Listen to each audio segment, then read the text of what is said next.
Good enough sound? Can you hear okay?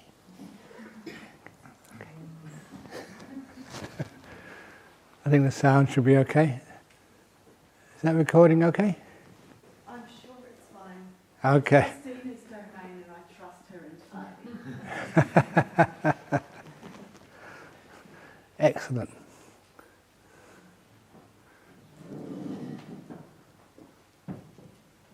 Here we go. So anyway, welcome. This is the first real talk of this retreat on the Friday. And for this talk, I wanted to be a bit more clear about what we're doing here and how it works, and especially with the practice of our meditation. Later on, we start talking about, the insights which come and how those insights develop. But first of all, in order to get insights, in order to see things as they truly are, the Buddha always said that the cause, the reason why you see things as they truly are, is because of the stillness of the mind, the samadhi paccaya yatha bhuta jnana dassana. And that was an important thing for me to understand, especially when I started looking at the teachings of the Buddha. And the way I did that was to look at them in Pali.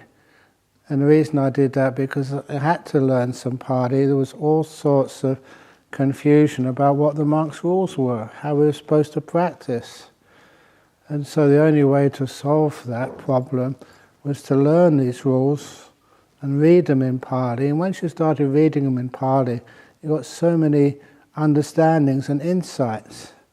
One of those insights, which I love to tell people, was, even the three characteristics of existence. The Buddha said, anicca, dukkha, anatta. Do you know what those words mean? What does anicca mean? You're very smart for not answering. When I ever ask a question, it's always a trick question somewhere. Because it's not just rise and fall. It's much deeper than that. And where I learnt one of those meanings of the word anicca was by, studying the monks' and nuns' rules, and there, the food which we eat. There was a category of food, for the Sangha, which was called nicca food, nicca bhatta. And what that meant was that sometimes some people come with the same day every week, to feed the monks or feed the nuns. And they're so regular, they've been doing that for years. Like even on Wednesday, that there's always somebody who comes that day to offer food. And they've been coming for about 30 or 40 years once a week to Bodhinyana Monastery to feed the monks. And every now and again, they come on another day. I thought, oh my goodness, I thought it was Wednesday today. Because they're so regular. That regularity of someone who comes like once a week, regularly, they called that nicca food, the opposite of anicca. Nicca was like regular supply of food. And I'm sure in Dhammasara there must be some donors come once a week. And you can tell the day of the week by when they come. And because of that, you gave a much deeper understanding of what that word nicca really means. It's not just rise and fall. It's something which is regular and now stops. It doesn't even rise again. Sometimes it stops forever. And nicca and anicca, its opposite, are much more than rise and fall. Sometimes it's something regular disappears. It's always been there, and now it's gone. So because of that, quite often, I use this as a teaching technique. I say, do you really understand what, say, dukkha is? Suffering. You live so many years in this world. You may understand it's not the first noble truth, but actually, what does it mean?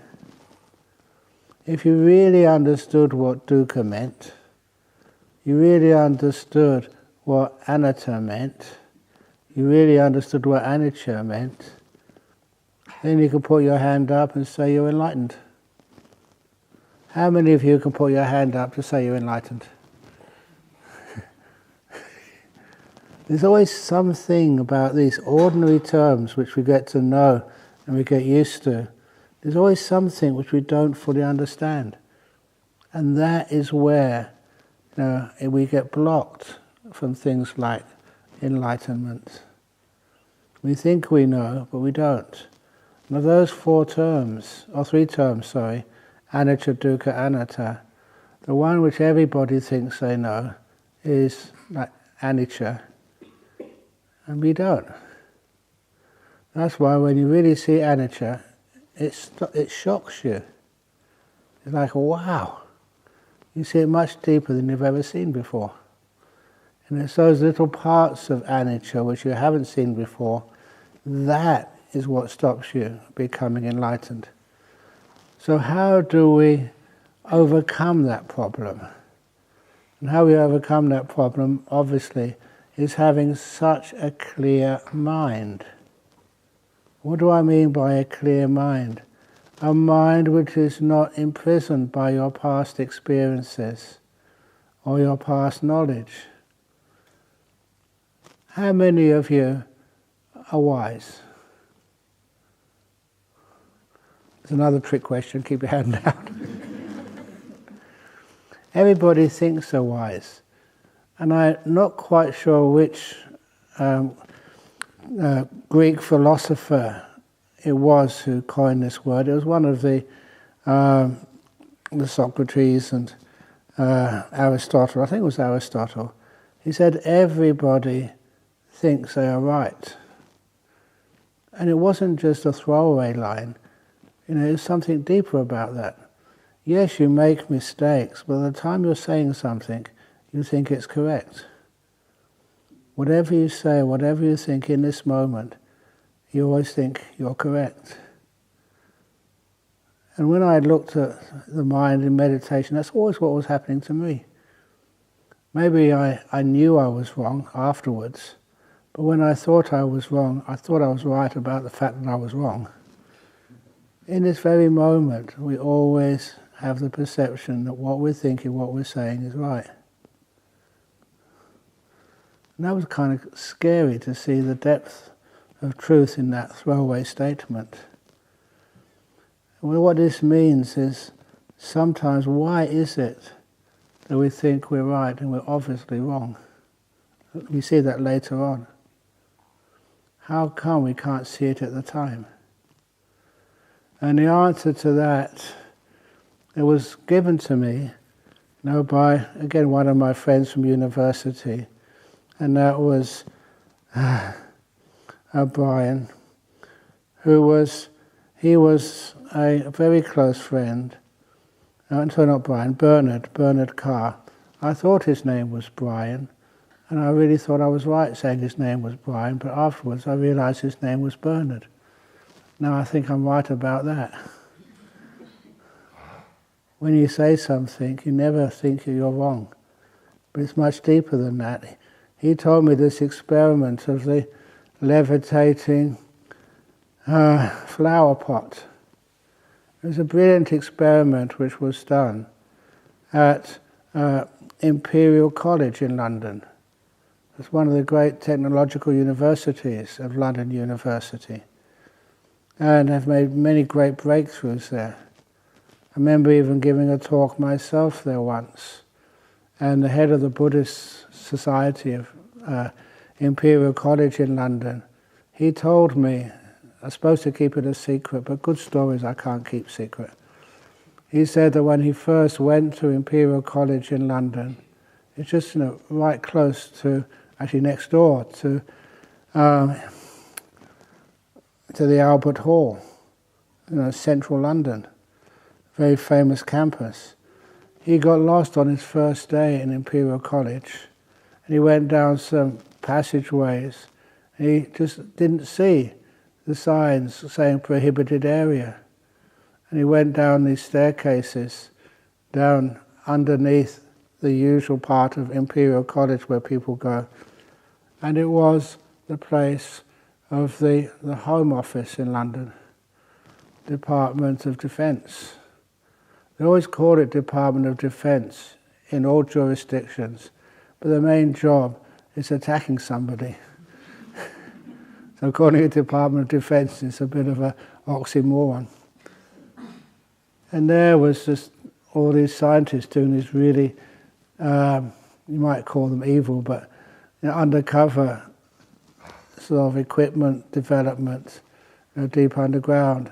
It was quite a famous university, but some of the stuff which went on in there, I wouldn't want to actually explore. But in one of these lecture theatres above ground, that one of Bernard Carr's friends was doing this experiment to prove how levitation works. And this was not some crazy guy, smoking marijuana and wearing hippie beads with long hair. He was a well-known scientist. So he asked his friends, his peers, other well-known research experts and physicists, please come along. I'm going to demonstrate in public, bring your cameras, about how levitation works.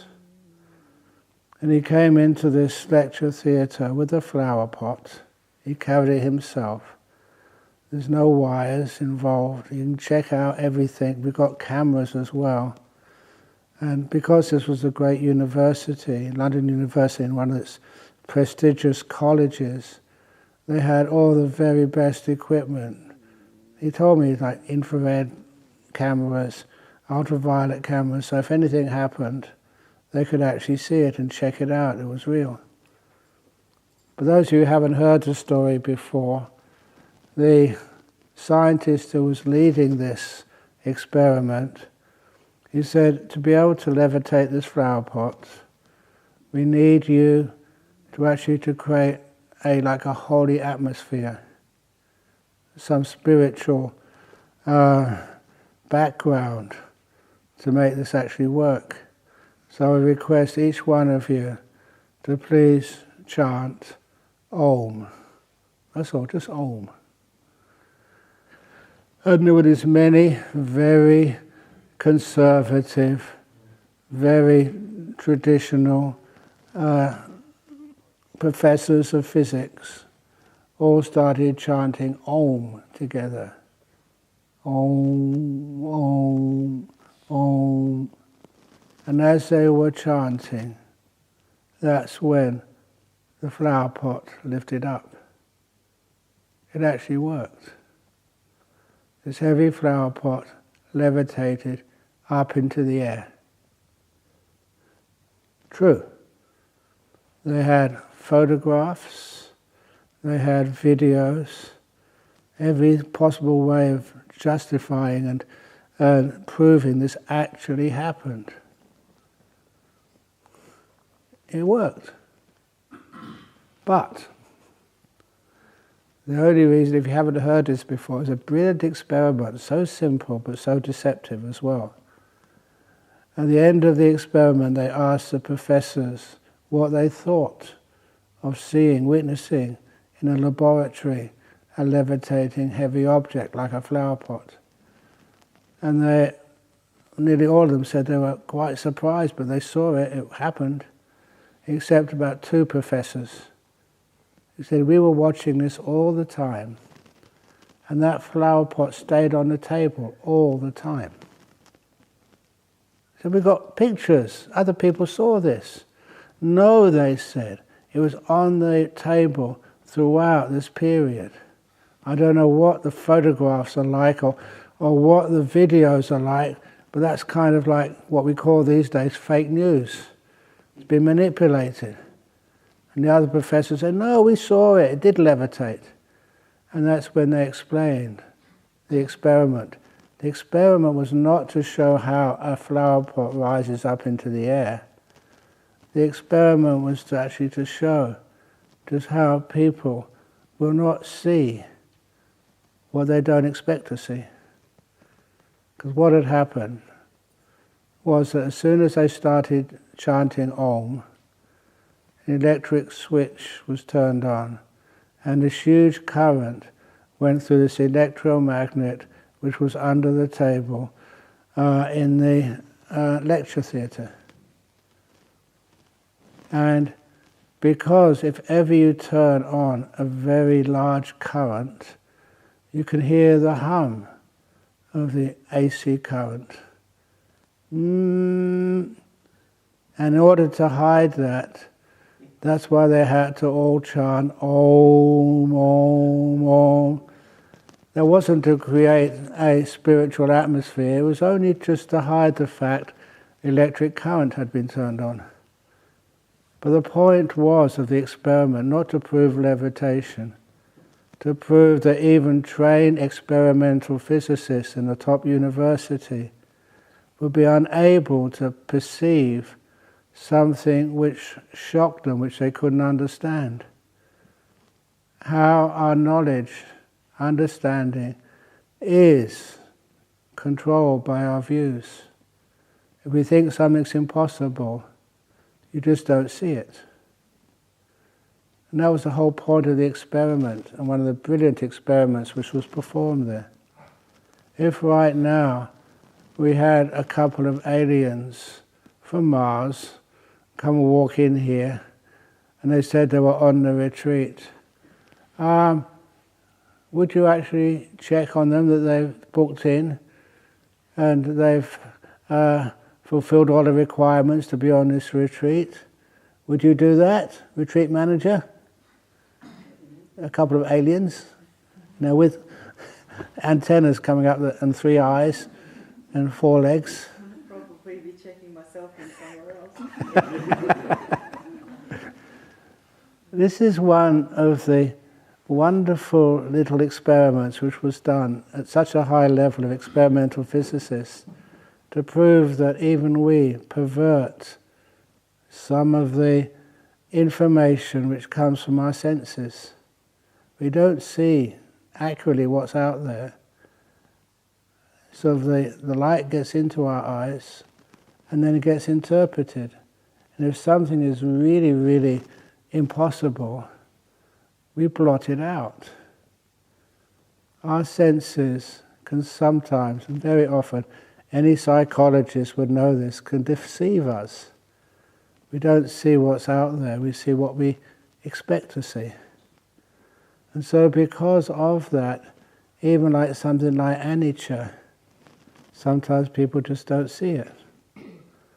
One of the examples of that, from my own experience, my own life, please excuse me from talking about my own experiences, because that I know actually happened. I was there at the time when it happened to me.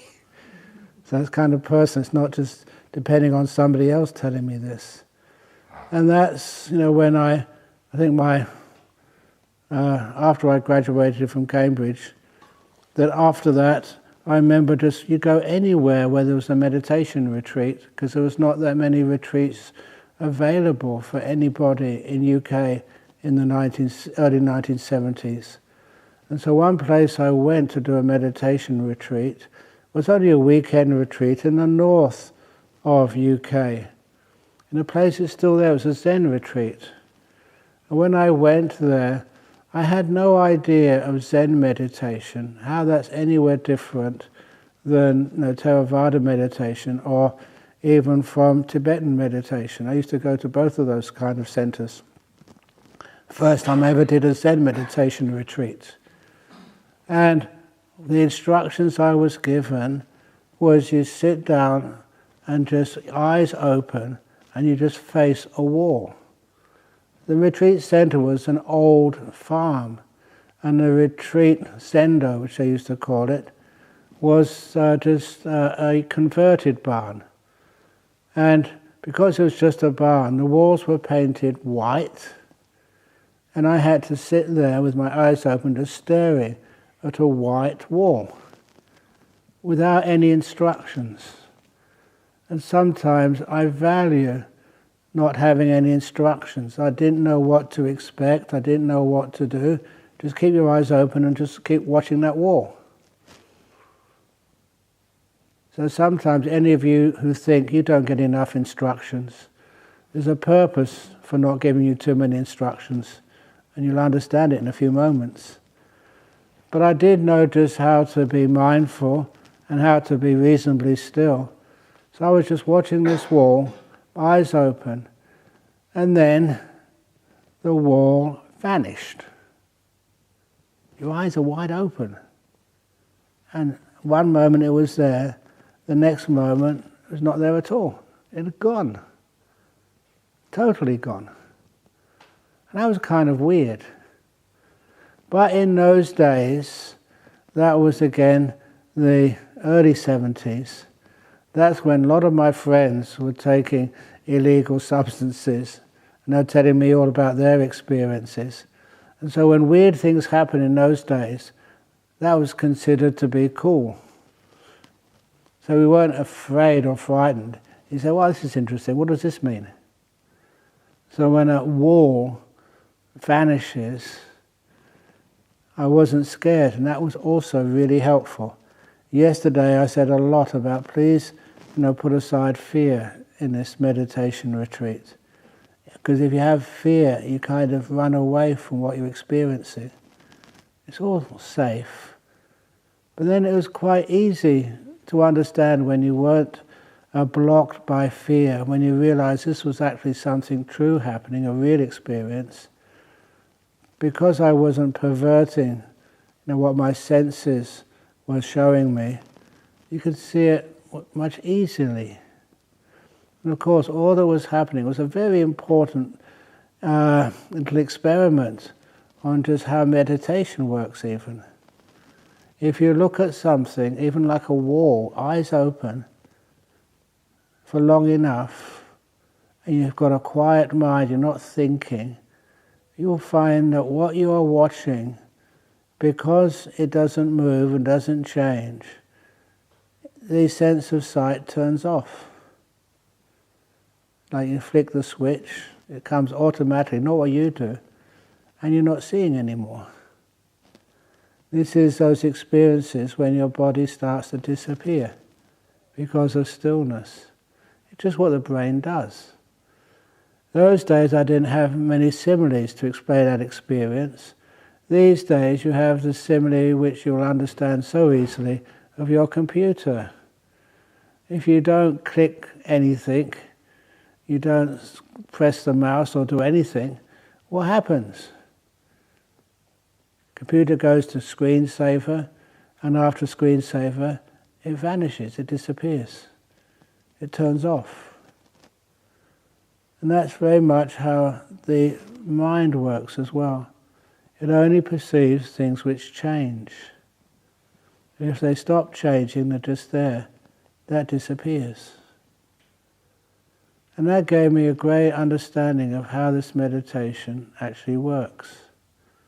Such as your body, sitting on the floor, your poor knees. Can't we have a chair to sit on, please? Can't we have... Often I in the early days, I must admit, I started fantasizing about improving this retreat center. Yes, we've got enough quiet here, but sitting on the floor, can't we do better than that? Well, we have these cushions, these zafus. Can't we do better than that?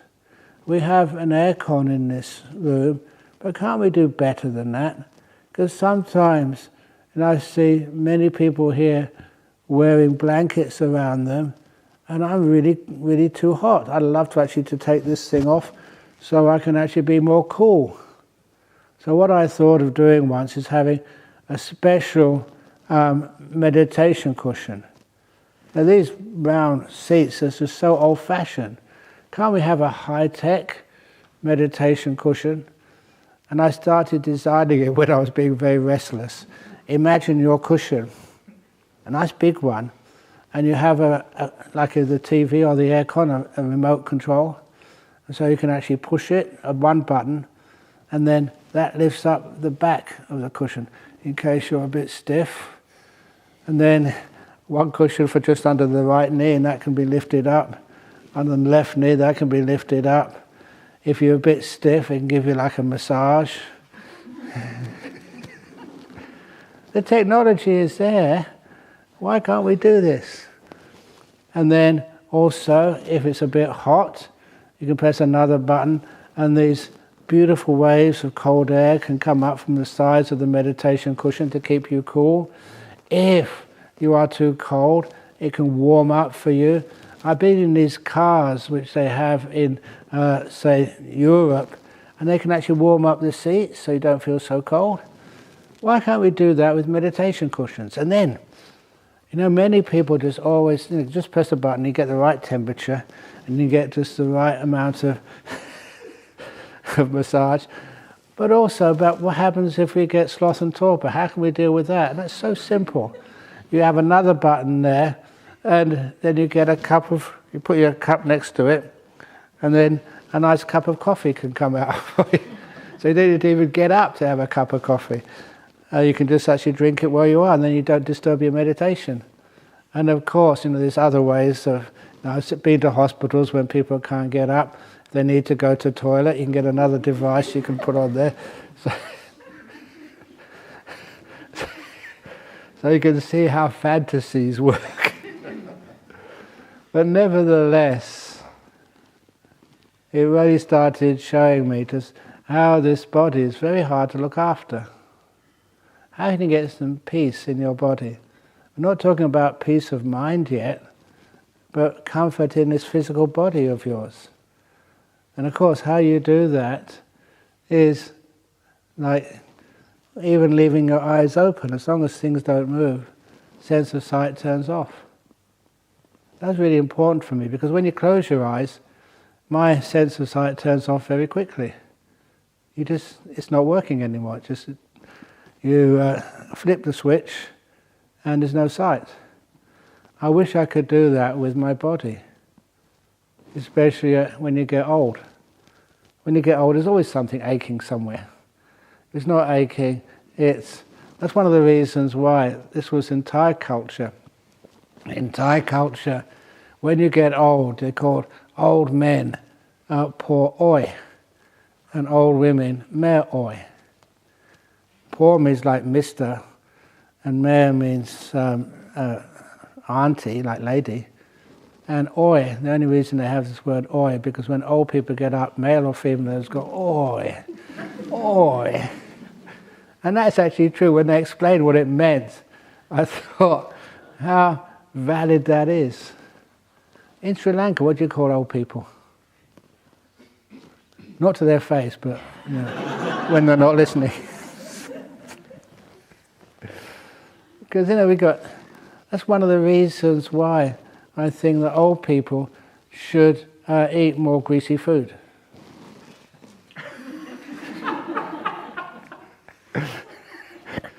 It's got to go somewhere. It goes to your knees and your back, and it's like lubricating it. Okay, that's only a joke. Don't follow me, otherwise you'll sue the Buddhist Society of West Australia and you'll win. But nevertheless, how can you get very comfortable in your body? And you know this. It's one of the reasons when I do the guided meditations, I say, try and get your body as comfortable as possible, starting with even your feet. But when you get to say, your butt, my butt, if I pay attention to it, it's always got a feeling there. The reason it's got a feeling, you've got the weight of your body, and that's very prominent for me. Press through these muscles onto the cushion or onto the chair. And there's always that, can you feel that tension, that pressing of the muscles in your butt? But of course, as long as you just notice it, it doesn't change much. It vanishes. You can be aware of it now, but later on you'll find it just totally goes. Just you don't perceive it anymore. It's not important. That was so essential for understanding what Buddhism is, what meditation is. If you don't give importance to a part of your body, it vanishes, the feeling goes. That's even, I was talking about this, I forget where recently, about some of these people who had really good meditations, fantastic meditations. One of these, this was in those days at Nolamara Temple, before we had the new hall, when all the meditation was practiced and taught over in what we call now the community hall.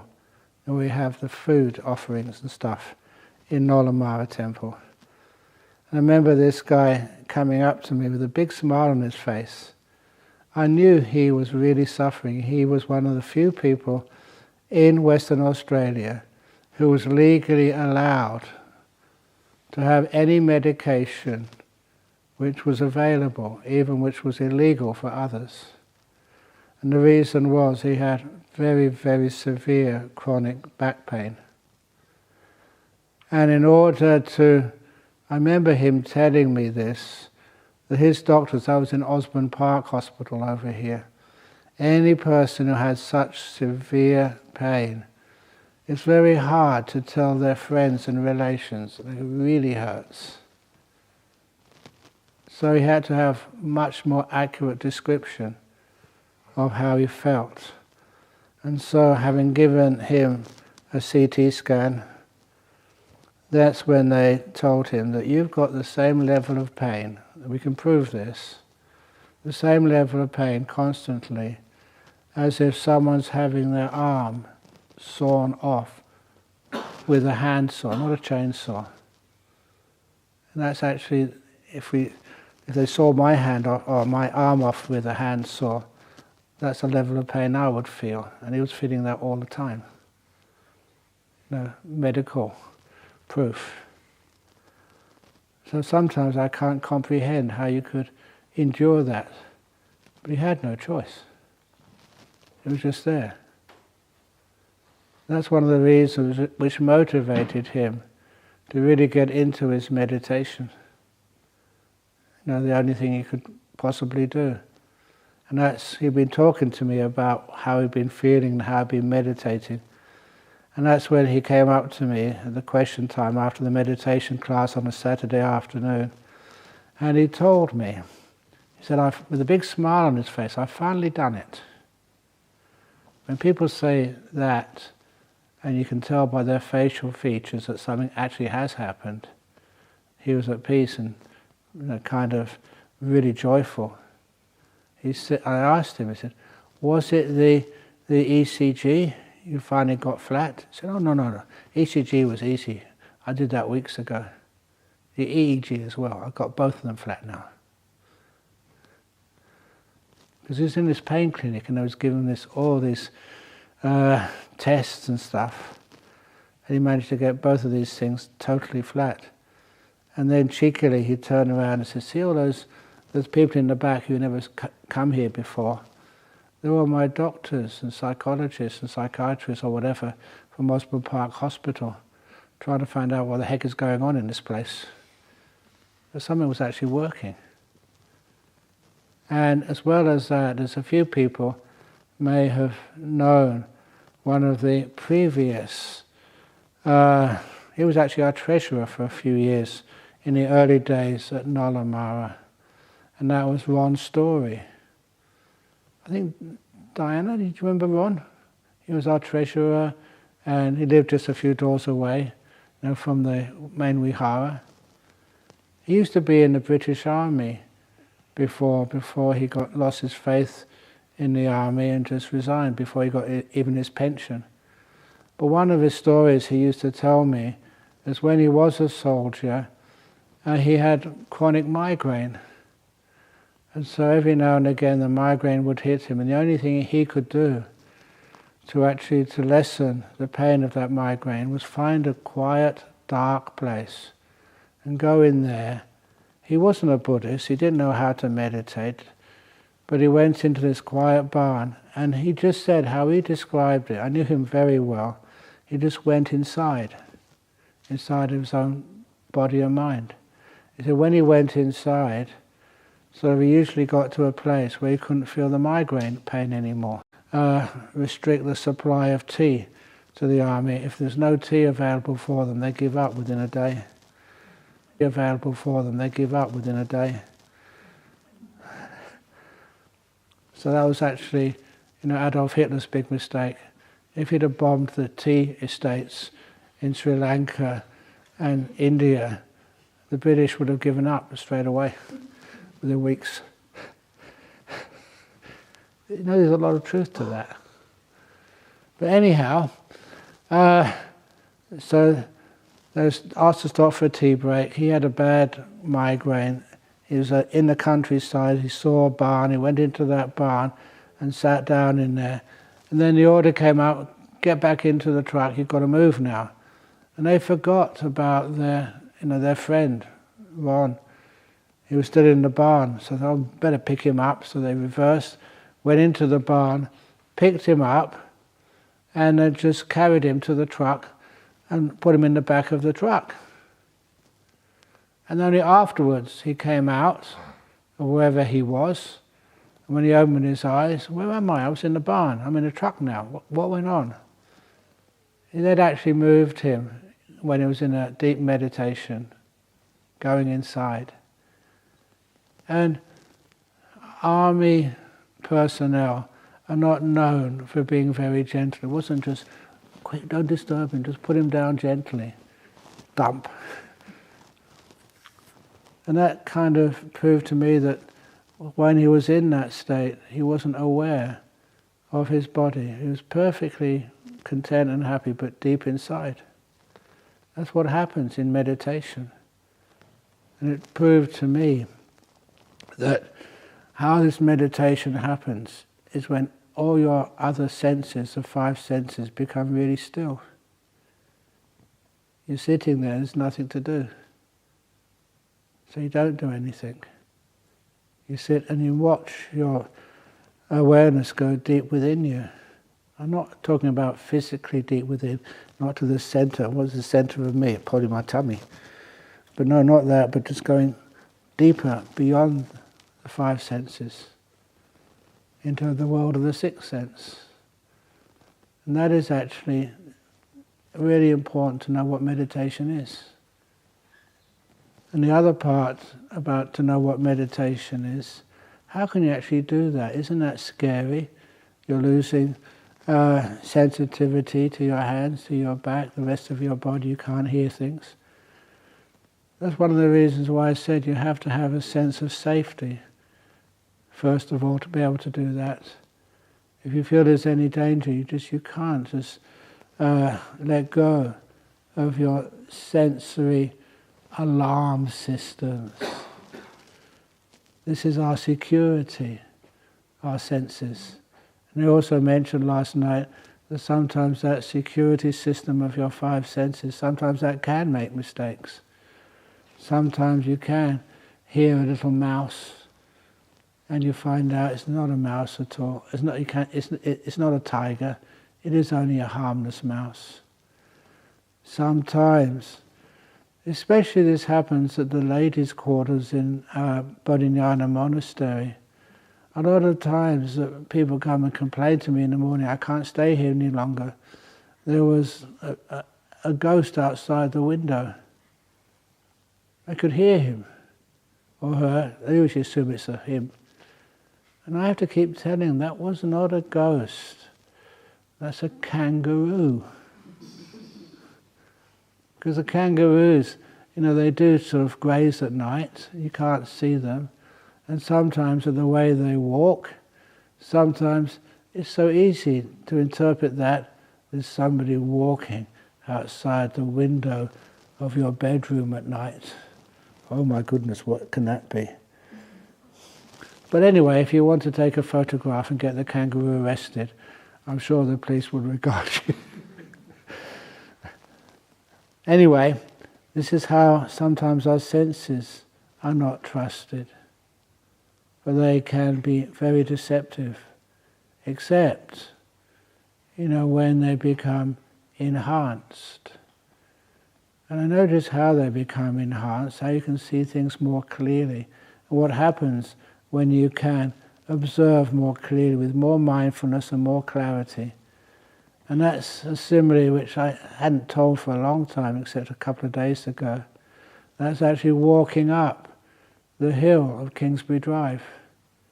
You've all come up that hill to be able to get here, but you probably weren't paying attention to the scenery outside.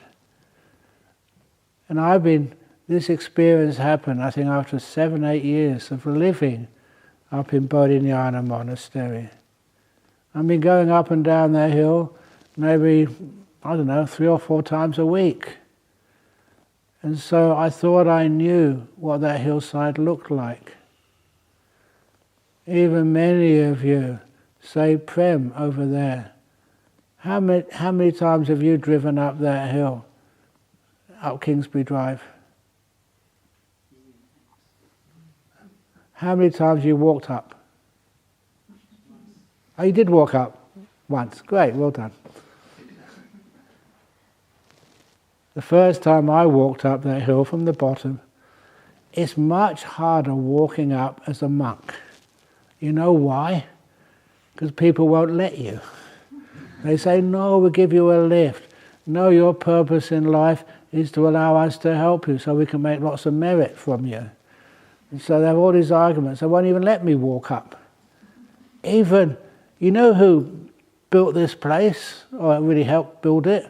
Who's the designer of this Jhana Grove?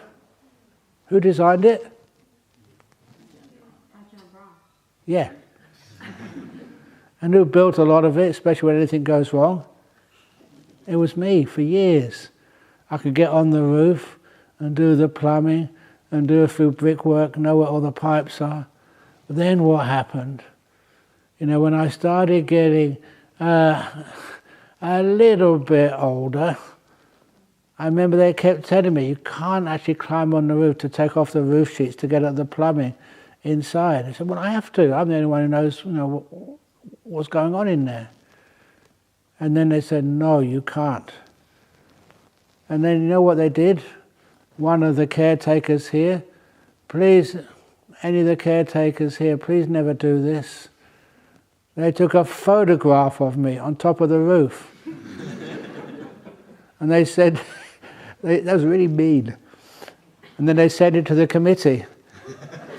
And they said, Ajahn Brahm, you're banned from getting on the roof. Oh, come on. So I didn't get any more exercise by climbing up on roofs. Too dangerous, they said. I don't know, which is more dangerous? Being rotund, that's a nice word, or falling off a roof. But anyhow, where am I going with this? Oh yeah. When I was allowed to walk, honestly, it is sometimes allowed. Even yesterday when one of the Thai men came to offer dana, no, it's actually the day before, on a Wednesday, to offer dana, he comes on a Wednesday, and he told the story to the other Thai ladies who were there. He said that once, as I came out from the dana sala, the stairs there, went down the stairs, he had his car there, and he said, can I give you a lift? I'm just going to the bottom of the stairs, about 15 meters over there. He said, that'll do. So he made me get into the car. It took me about maybe 50 meters, that's a bit of an underestimation, maybe 20 meters. And then I got out and walked up the slope, because his car couldn't get up that slope. It wasn't wide enough. So anyhow, that it's hard, honestly, it is hard as a senior monk to get exercise. Even one of my other younger monks, he wanted to find out just how would a person respond when he landed at Perth Airport, the international terminal, from New Zealand, and he would not tell me, he refused to tell me his arrival time. He said, oh, I'm going to walk, see what happens. All the way from Perth Airport, to Bodhinyana Monastery. You know how far he walked? It was about 20 meters. And the car stopped. He said, you're a monk? I said, yeah, I'm a monk. He said, where are you going? I'm going to Bodhinyana Monastery. I will take you there. Not booked at all. not prepared, not planned. It just people are so kind. So that's my problem. You're easily recognizable, and they won't let you walk. Although I must admit that sometimes we do these retreats. Yeah, we do in the range retreat time. And sometimes I have to spend the night in Bodhinyana monastery. So I really get up early in the morning, and that's one time I can walk here, about 4 o'clock in the morning or 4:30 in the morning. And that's just one of the most enjoyable times of that retreat which we do, during the range retreat, or just the end of the range retreat, or the beginning of the range retreat. Because when I have to walk, because no one else will get up early enough to give me a lift. And that's such a beautiful time of the day. I got so many wonderful memories of walking about 4:30 in the morning from Bodhinyana Monastery over to Jhana Grove. Take my time, no one else around. And it's a beautiful morning. You can see the dawn come up. Because the Kingsbury Drive from Bodhinyana Monastery to here, it's like eastward facing. That's a gorgeous time. And I really enjoy that. I shouldn't actually tell you. Nicholas, make sure you never get prepared and never give me a lift. I really enjoy that. But anyway, back to walking up Kingsbury Drive. One of the reasons I enjoy that little walk is when I first walked up Kingsbury Drive from Southwest Highway to Bodhinyana Monastery. I hadn't done that for years, about 6 or 7 years. And when I started walking, I couldn't recognize the surroundings. It was totally different than anything I remembered through looking through the window of a moving car. The experience is so different. And I sometimes thought, had they let me off at the correct hillside, or was I another hillside? It looked 100% different. And because it looked different, I stopped and stared in wonder. And when I stopped, the scene changed again. That's the best way I can describe it. You could see so much more. And what you saw was so much more beautiful.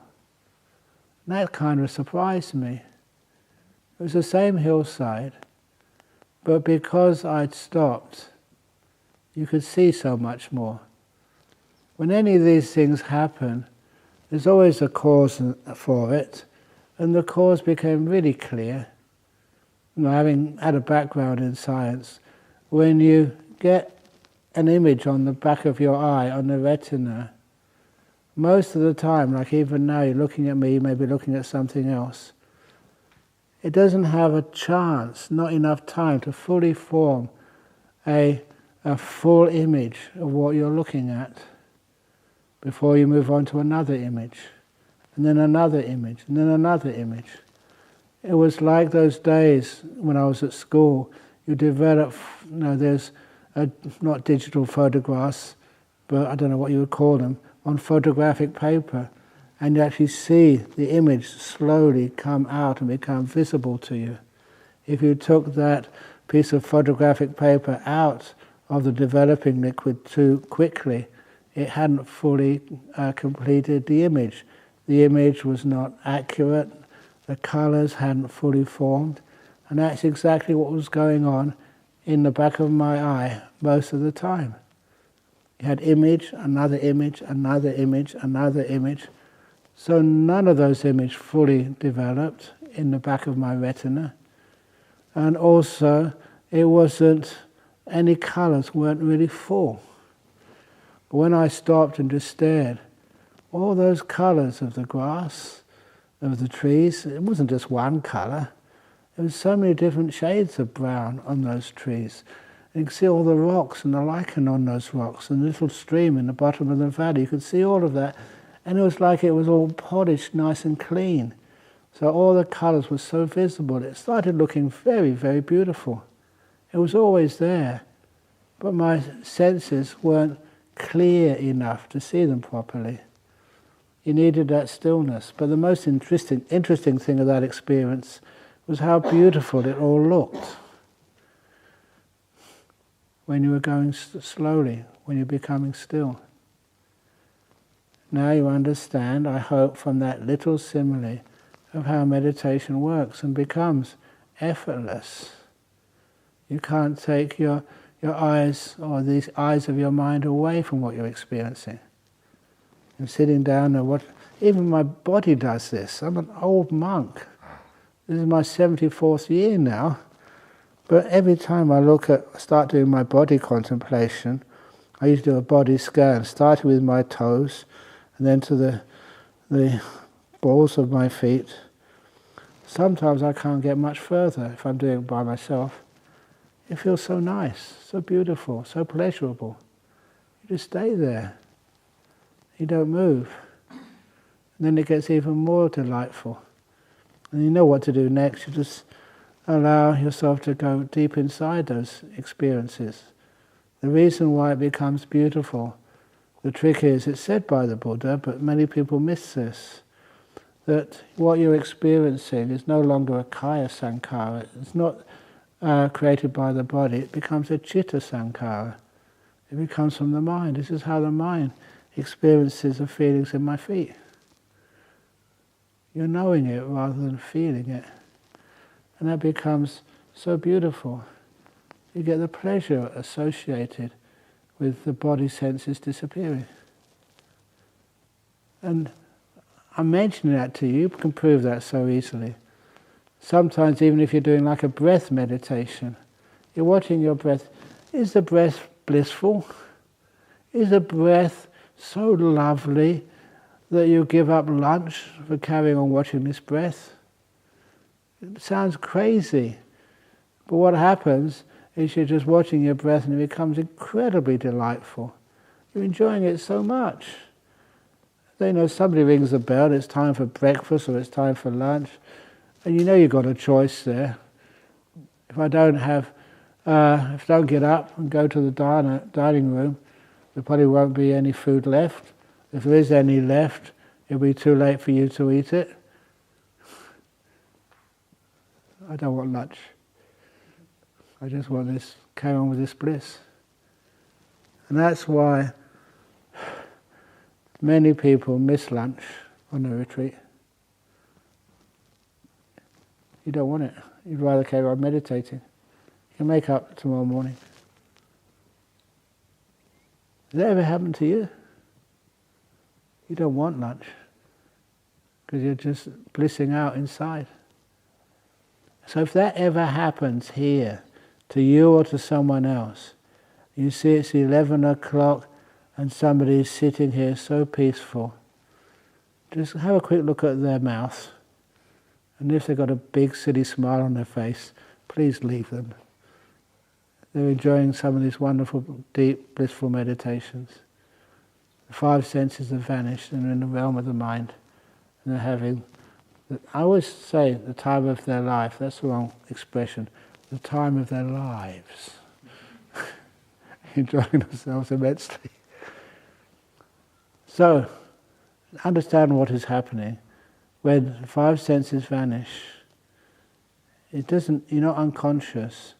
The consciousness just all focuses in the mind. So you know so clearly. And the emphasis I'm making here is how joyful it is, how blissful, how you're having a wonderful time. That's something which we don't focus on enough, I would say. Even historically, all of these deep states of meditation, deep states of bliss, recorded in so many old traditions, people always would say how happy it was and how blissful it was. And even just to emphasize this, even I remember reading a brief history of even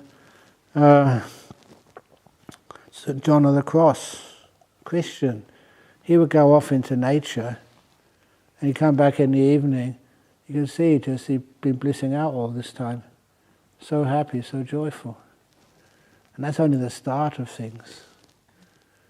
And any health problems, if you bliss out, and you come out afterwards, and the body feels just so amazingly powerful and no pain. It's something which I know this monk who he was, first time he got into a deep meditation for hours, and sometimes he would think, wow, if I sit for an hour, my legs hurt and my back aches, there's all sorts of other problems in his body. And that was true. 45 minutes was the limit. But then when you meditate for 4 hours, and you come out, there's no aches or pains at all. It's kind of weird. Meditating longer than usual, but the body feels, it feels great. That's actually what happens with this monk I know. I'm not allowed to say personal experiences. I just give strong hints. It's kind of frustrating sometimes, but I think you get the message. Where does that bliss come from? It's from the mind, not from the body. The mind is so powerful. A lot of times people don't realize how powerful this mind actually is. I'm going on too long as usual. But I will tell you about how powerful the mind is in the next talk. Because it's 2 minutes to 9. Please, I apologize, but I indulge because I get off on this as well. It's like you're something you're really motivated by, and you just enjoy, you respect so much that sometimes you just go on for hours just talking about these beautiful states of mind. But you get to a point where you think, enough talk. I think hopefully I've inspired you enough and given you enough instructions. Allow things to disappear. 5 senses disappear when you don't move. You don't sort of scratch anything, just leave it alone, it'll go off by itself.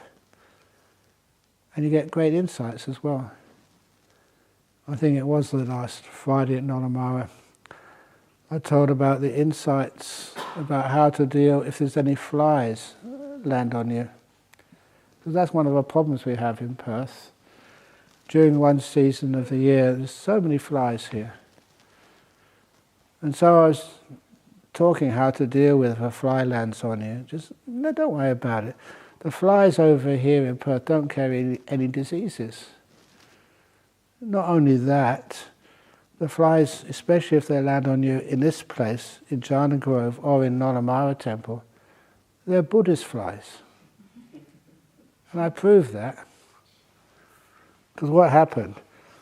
I had just given a talk about how to deal with flies on a Saturday afternoon meditation class. And on that class, because they were live streaming, they were actually videoing me. Not anybody else, not the monk next to me or the people in front, just on my face. And that's when, after a couple of minutes of giving the instructions on how to deal with a fly landing on you, that is when a fly landed on me. And I'm being honest, if they landed on me in the first couple of minutes of meditation, but I realized the camera was on me. Oh my goodness, I can't do that. So I let it be. And you get great insights about flies landing on you. One of the things I noticed, because the fly just was at the tip of the nose, but it never went up the nose, thank goodness. Sometimes they go up, but they don't do any harm, they're just exploring. But this one decided to walk around. And the first insight I got was in the feelings around your mouth. That here doesn't really bother you very much, but then when it gets to the edge of the mouth, that is so much more sensitive. Once you realize that's the most sensitive part, when it goes past that, and then of course it went around again and got to the next corner of the mouth, And that was really irritating. It's much more sensitive in my mouth anyway. So that's why I was getting this wonderful insight. What are the sensitive parts of your mouth? Just in these corners here. So once it gets past that, you can kind of enjoy it until it goes around again. And what I noticed as I was watching this fly going around my mouth, it only went round 3 times. In the right direction, like a clockwise direction. Because that's what you're supposed to do when you circumambulate a Buddha statue or circumambulate a stupa. We do the circumambulations over here, especially on Wesak. We go around, we put a little shrine out in the park and we go around 3 times. And that's what flies do. And that's what I realized, the flies and the Nolamara temple are all Buddhists, because that's what they do. They just circumambulate you 3 times and they fly off. They're very hardly trained. Okay, I did say I was going to shut up, so I better do that to keep my promises. So, sadhu, sadhu, sadhu. Okay, so here is these beautiful places. Please enjoy them. And there's so many places where you can meditate here. Walking meditation rooms, in these 3 rooms next to this hall. There's very few meditation centers have that. You can walk meditation and come back here and sit, and then walk meditation and sit. And it means your meditation is not so disturbed. And not just here. You can meditate in your rooms. That's why one person in the room, you've got the toilets and showers there. If you feel tired, you can do the Ananda method of meditation. You need a shower, toilet. It's comfortable for you. And after a while, you really appreciate your own little spaces. We also have the stupas outside. And please try this, because those stupas, there's something about that shape of a stupa. There's a nice Buddha statue inside, and especially in the afternoon or evening, because those stones, they have soaked up the sun of the day. They're nice and warm. And so you can sit out there and take a cushion if you want in the morning or in the evening, and it's quiet and peaceful.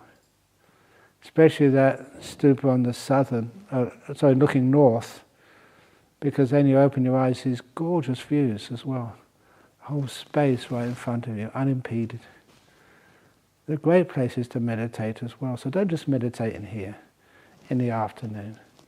Find other beautiful places to meditate in. But if you are meditating in here, please make sure you walk to your meditation cushion as if no one else knows you've come. And this is also, in our modern world, sometimes people find it hard to find careers or jobs. But you find out whatever country you're in, the government is always looking for more spies. And if you can walk to your meditation cushion and walk out again with the person sitting next to you not even noticing you, then we can write you a nice recommendation to the CIA or to MI6 or ACO here in Australia. This is good spy material. This is where you can train. And there's no limit to sort of your age. Some jobs, they say, how old are you? But if you're a spy, there's no age limit. In fact, being sort of an elderly person, they think that no one would ever suspect you of being a spy.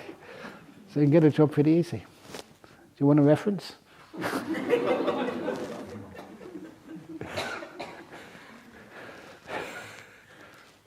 Sometimes people wonder about me, Ajahn Brahm. You go overseas and you come back with all these donations. Were they really given by really generous people? Or was that what the spy agency gave you for completing the task? Do you think I would make a good spy? What do you think I've got underneath here? It's not fat. It's my utility belt. I better stop talking. Okay. Have a nice meditate or have a nice lunch later on. or just bliss out and enjoy yourself. Thank you so much for listening. Okay, usually we do the 3 sadhus. I haven't really taught that yet. Instead of going sadhu, sadhu, sadhu, that's very dispiriting for whoever the teacher is. So you give it everything you've got. Sadhu, sadhu, sadhu. Always do the 3 he's afterwards. If you're a lady, make sure I'm not misogynist. Her, her, her.